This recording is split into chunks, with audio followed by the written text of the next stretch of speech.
What are Saturdays for?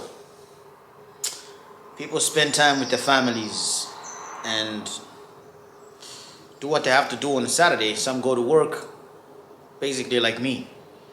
So if you remember this Mercedes, we fixed the blown drive belt tensioner. It was meant to film the brake pads and brake discs, but the client took the car back, so it came back with an ABS problem, which I've managed to resolve temporarily for now because it's an electrical problem and I'm not good with wiring.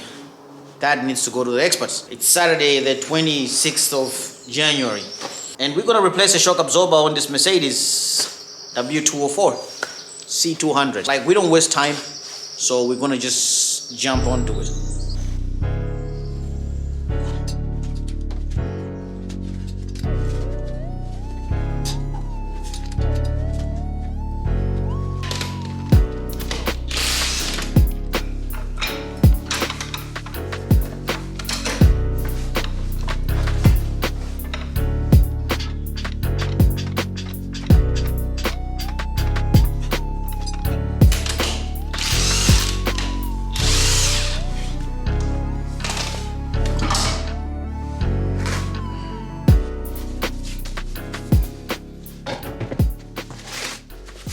I already removed the wheel liner here because I was doing the ABS cable over there, and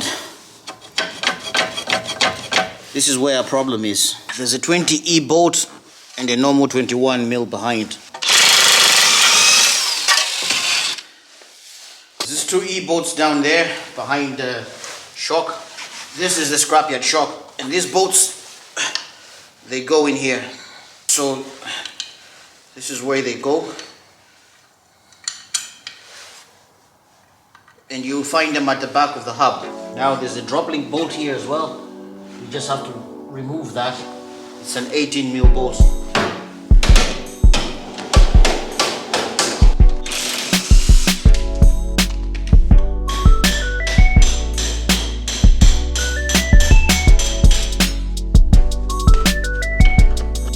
And on the top mounts, it's another 14E bolts.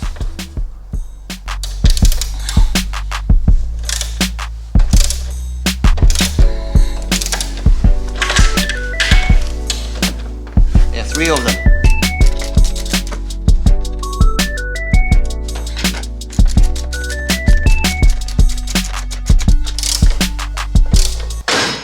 That's it. It was very rusty, that's why.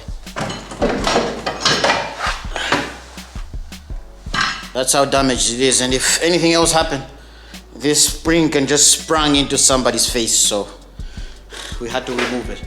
But that was easy. Those 14E bolts leave here, and then 16E down here at the bottom, and the drop link on the side, and this shock is out. We're halfway through the job, and a lot of cars here in Ireland fell for the NCT, which is like roadworthy certificate, because of suspension. Most suspension bushings, arms, drop links, they tend to fail in Ireland. So mechanics tend to charge a lot for these things, but you don't need to be a mechanic to do a little bit of suspension work. But let's put back the shock and then we call it a day for the day.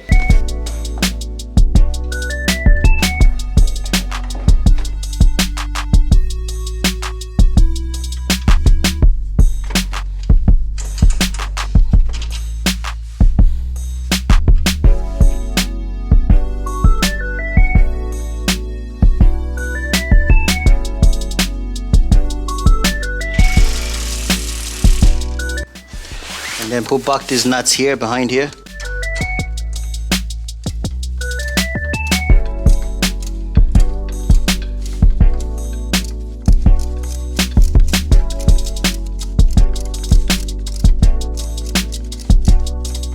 So here's a tip going forward. To put the drop link back, you just have to jack the car under here. This will lift up, the shock will compress to the size of this, and that's how it works. So it's that easy. Don't be stranded thinking, how am I going to put the drop link back? Well, just jack it under here and this should match up the size. These have to go back, and they usually go back in place. If you push the shock in, this pops up, and that's it.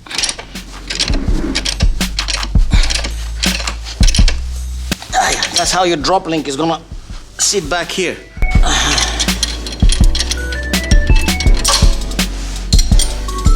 Guys, that's our shock in from the scrapyard.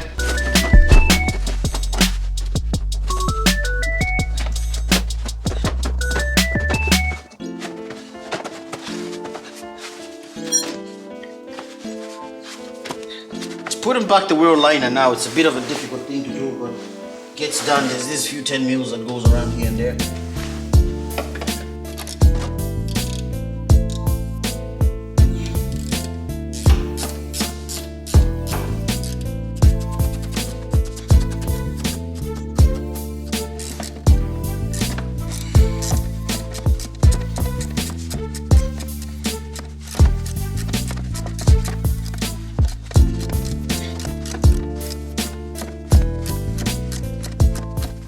The wheel lining is back, or liner, or cover, wheel arch cover, or mat flap, whatever you want to call it. It's back up in, and that marks the work on this car today. The spring is back up in the shock. I just changed a whole lot.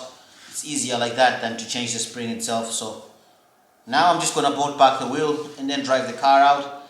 And that'll be it for today, guys. So please like, share, and subscribe to the channel. And if these small little things are helping as well, then, you know, feel free to recommend for the next work. I know somebody suggested a timing chain. I will be doing that because I have an engine there that's outside the car. So it's easier to show you when everything is outside the car, so that when you're doing it while your engine is in the car, you have an idea of what's going on. But hey, let me bolt back the wheel, drop the car down, and go for a test drive. And that'll be it. So see you on the next one. Please like, share, and subscribe to the channel.